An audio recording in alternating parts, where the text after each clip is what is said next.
안녕하세요. 2월 3일에 리보세라닙이 미국 FDA로부터 선약낭성암에 대해서 희귀의약품 지정을 받았습니다. 최근에는 위암보다 선약낭성암이 더 빠를 것이다 라는 얘기들도 나오고 있는데요. 이번 시간에는 희귀질환, 희귀의약품에 대해서 살펴보도록 하겠습니다. 먼저 희귀질환의 의미에 대해서 알아야 되는데요. 2019년 7월 11일자 기사입니다. 희귀질환의 맞춤 신약이 희귀의약품이 되겠는데, 희귀질환의 정의는 지역 및 국가마다 다르다고 합니다. 우리가 큰 시장이 크게 몇 가지 있는데 유럽, 미국 이렇게 있다고 볼 수 있겠습니다. 유럽연합에서는 2,000명 중 1명 미만에 영향을 미치는 것을 희귀질환으로 정의하고요. 미국에서는 영향을 받는 사람의 총수로 정의합니다. 그러니까 질병당 20만 명 미만이면은 희귀질환이다 이렇게 정의를 하게 됩니다. 그리고 WHO에서는 인구 10만 명당 약 65명 미만에 영향을 미치는 것이 희귀질환이다 이렇게 정의를 하고 있습니다. 다른 국가들도 각각 다르게 정의하는데 대략적인 인구수는 비슷합니다. EU에 2,000명에 곱하기 50을 하면은 인구 10만 명당 50명 미만이라는 걸 알 수 있겠죠. WHO 기준이 인구 10만 명당 65명 미만인데 유럽연합은 인구 10만 명당 50명 미만을 희귀질환으로 정의를 합니다. 그러면은 희귀질환을 앓고 있는 총 사람의 숫자는 몇 명이냐? 유럽의약품청 EMA에 따르면은 EU 시민 중에 약 3천만 명이, 미국 FDA에 따라서도 그와 유사한 수준의 미국 시민이 희귀질환에 영향을 받는 것으로 추정하고 있다고 합니다. WHO는 전 세계적으로 4억 명이 희귀질환에 영향을 받을 수 있다 이렇게 본다고 하는데요. 자, 그래서 희귀질환에 대해서 정의를 내리자면은 말 그대로 희귀질환이다. 대략적으로 2,000명 중에 1명 미만이면은 희귀질환이구나 이렇게 볼 수 있겠습니다. 자, 그런데 환자 수가 적으니까 제약회사들 입장에서는 시장성이 없다 싶어서 개발을 안 할 수도 있잖아요. 그렇기 때문에 희귀질환 치료제 개발을 증진시키기 위해서 EU와 미국을 포함한 여러 지역에서 입법 지원 메커니즘을 마련하고 있습니다. 자, 그에 따라서 미국은 희귀의약품법, 유럽연합은 희귀의약품 규정을 각각 도입해서 제약회사들을 지원하고 희귀질환 치료제를 개발할 수 있게 인센티브를 제공하는데요. 개발할 수 있는 유인을 제공하는 겁니다. 자, 미국은 1983년에 희귀의약품을 도입했는데 이에 따라서 희귀의약품을 지정할 수 있습니다. 자, 그게 바로 2월 3일에 리보세라닙이 미국 FDA로부터 희귀의약품 지정을 받았던 기준이 되고요. 자, 그러면은 HLB는 선약낭성암에 대해서 리보세라닙을 개발할 때 어떠한 인센티브를 받을 수 있느냐? 제약회사는 임상시험에 대한 세금 공제를 포함한 다양한 인센티브, 그리고 승인된 희귀의약품에서는 7년간 시장 독점권을 가질 수 있습니다. 그리고 FDA는 최근에 2017년에 희귀의약품 현대화 계획에 따라서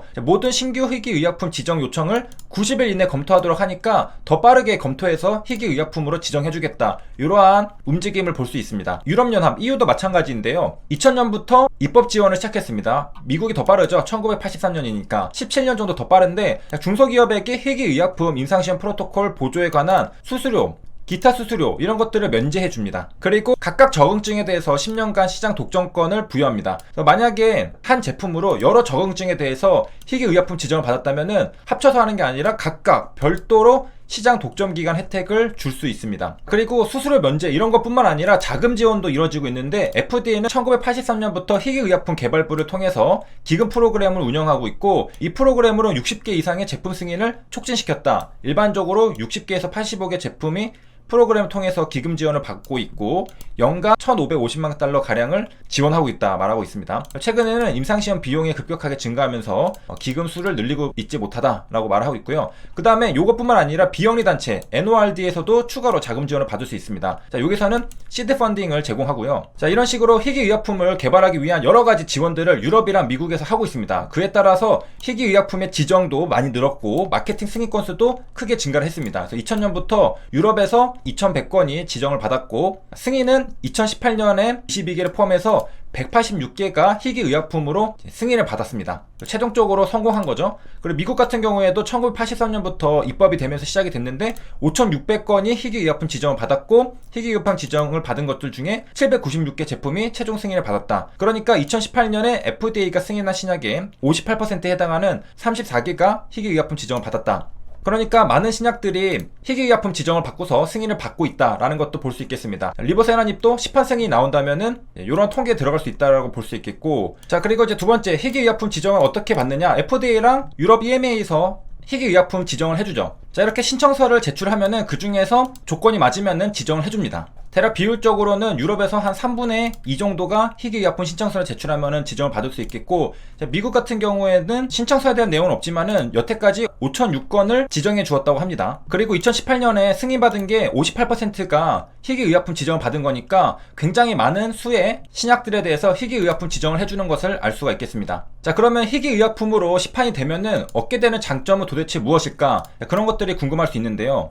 여태까지 우리가 본 것은 희귀질환은 무엇인가, 그리고 희귀의약품은 어떻게 지정이 되고, 희귀의약품으로 지정이 되면은 어떠한 지원들을 FDA나 EMA로부터 받을 수 있을까, 이런 것들을 살펴본 거잖아요. 그럼 시판이 되고 나서는 도대체 어떠한 장점들이 있을까? 자, 먼저 하나는 봤습니다. 승인된 희귀의약품은 7년간 시장 독점권을 가질 수가 있습니다. 그리고 또 하나는 우리가 배경에서 도출할 수 있는데, 희귀의약품은 말 그대로 희귀질환에 쓰는 치료제잖아요. 환자 수가 적습니다. 환자 수가 적기 때문에 신약 개발을 해도 수익성이 나지 않겠죠. 그런데 환자들은 분명히 필요로 하는 사람들이 있습니다. 그러면은 수요와 공급의 법칙에 의해서 일반적인 희귀 질환이 아닌 약들에 비해서는 가격이 높을 수밖에 없습니다. 만약에 가격이 일부러 낮게 만들려고 한다면은 아무 제약회사도 희귀질환 치료제 개발에 뛰어들지 않을 겁니다. 그리고 가격을 아무리 높게 한다 하더라도 수익성이 안 날 수도 있으니까 치료제 개발이 안 될까봐 EMA랑 FDA도 희귀질환 치료제 개발을 도와주는 거잖아요. 가격을 높게 해도 수익성이 나지 않을 경우에, 수지타산이 맞지 않을 경우에 EMA랑 FDA에서 여러가지 지원을 통해서 비용을 낮춰주게 되면은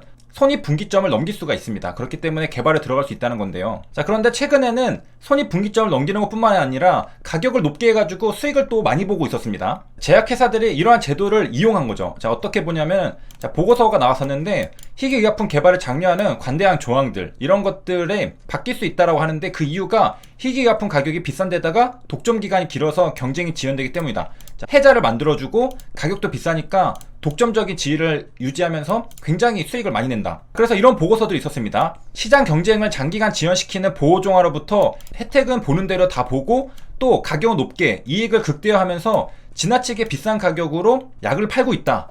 그래서 처음에는 개발을 안 할까 싶어서 여러가지 혜택을 줬는데, 그 혜택을 등에 업고 가격을 굉장히 높게 하면서 너무 비싸게 이익을 굉장히 많이 보고 있다는 겁니다. 그렇기 때문에 이제는 이러한 것들을 우려하는 보고서가 나오기 시작했던 겁니다. 자, 그러니까 한마디로 HIV 선양낭성암이 희귀의약품 지정을 받았던 것은 이 보고서에서 우려하고 있는 것들이 그대로 장점으로 받아들여질 수가 있겠습니다. 시장 경쟁을 장기간 지연시키는 보호조항이라는 혜택이 있고, 가격을 높게 해서 이익을 극대화할 수 있고, 희귀의약품 지정을 받은 제약회사들의 이점이 될 수가 있겠는데요. 환자 입장에서는 반대로 불리한 거죠. 그렇기 때문에 이런 것들을 우려하는 이야기들이 나오는 것이고요. 우리가 신약 개발을 해서 돈을 벌려고 하는 건 맞지만은 환자들의 생명을 가지고 너무 이익을 극대화하는 것도 우려스럽다는 거죠. 그래서 이번 시간에는 희귀질환이 무엇인지에 대해서 살펴봤고요. 희귀의약품 지정은 어떻게 되는지, 그리고 희귀의약품의 장점에 대해서 살펴봤습니다. 여러 혜택을 주는 제도로 인해서 희귀의약품 승인수가 늘었지만, 비싼 약가로 인해 가지고 관대한 희귀의약품 개발 인센티브 정책을 축소할 조짐을 보이고 있다. 참고로 현재까지 승인된 치료법이 있는 질환은 6%가 채 안 된다고 합니다. 희귀질환 가운데. 자, 그리고 이 보고서에서 우려하고 있는 것이 신약 개발 회사인 HAB에게는 장점이 될 수 있다는 것도 살펴봤습니다. 여기까지 시청해주셔서 감사합니다.